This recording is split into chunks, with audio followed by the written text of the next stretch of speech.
अथ चैनं नित्यजातं नित्यं वा मन्यसे मृतम् तथापि त्वं महाबाहो नैवं शोचितुमर्हसि।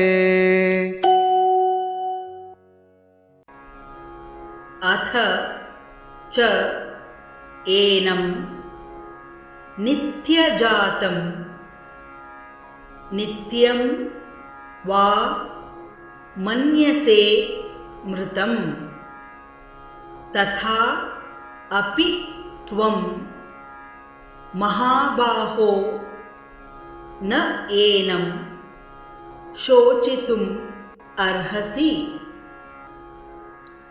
अथ चैनं नित्यजातं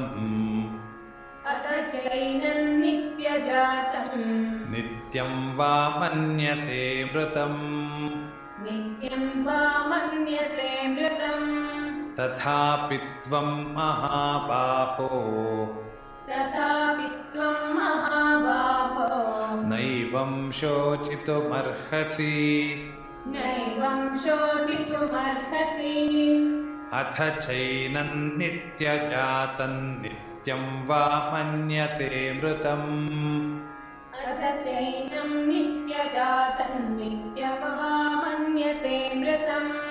तथापि त्वं महाबाहो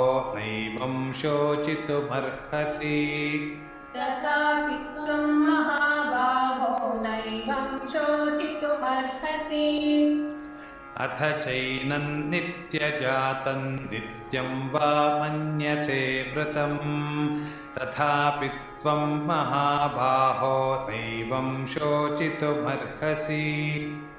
अथ चैनं नित्यजातं नित्यं वा मन्यसे मृतम् तथापि त्वं महाबाहो नैवं शोचितुमर्हसि।